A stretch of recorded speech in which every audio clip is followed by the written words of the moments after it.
So, what's your take on the Act East policy of India? Has it given The what policy of India? Act East policy of India? Act East, yeah. So Act East was a policy that goes back to 1991-92 when Prime Minister Narasimha Rao said that it was high time we changed our orientation towards the east of our country. We had been rather west-focused in the sense that we had been focused both on the far west, that is the United States, Europe, Britain, and in the near west, namely West Asia or the Middle East. We had not paid enough attention to Southeast Asia. There was a historical reason for that.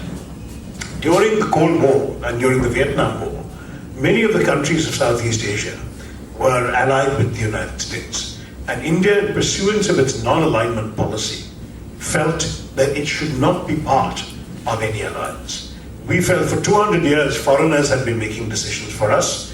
We didn't want to mortgage our independence right to make our own decisions by joining any alliance. So to preserve our strategic autonomy, we stayed out.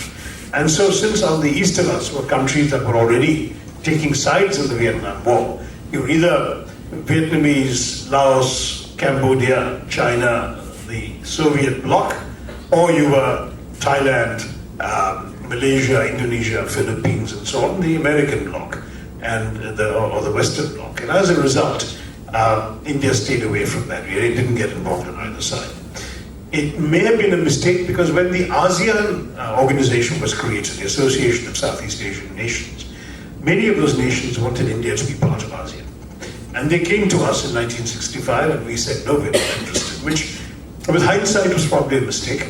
But we thought that that alliance would be another form of alliance creation during the Cold War and would be used as an anti-communist grouping, and we didn't want to be part of that.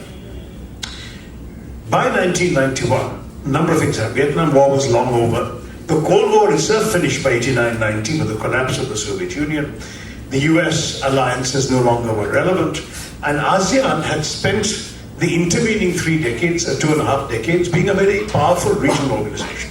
It had not been involved in military work until then, but it had been very, very strong on trade and diplomatic cooperation. And Narasimha Rao said we ought to try and be friendly with them because now the new big player on the block is China. China is rising and becoming very powerful. These countries in Southeast Asia are a little nervous about how secure they would be with only one big power looming over them. So having another power to help them and be friendly with them, they will also welcome. And that was a correct diagnosis. So in the Look East policy, we became much more friendly towards ASEAN countries. A few years, within a decade, we had concluded a free trade agreement with ASEAN. We have individual good relations, particularly with Singapore, to a lesser extent with Malaysia, and then to a lesser extent still with the other ASEAN countries.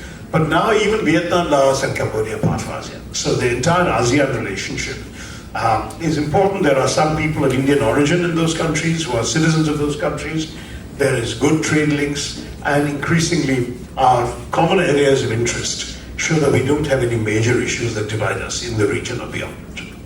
There's also an important domestic component to the Look East policy.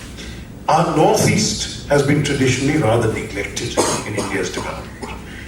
We felt that we could use the development of the Northeast as a bridge to Southeast Asia.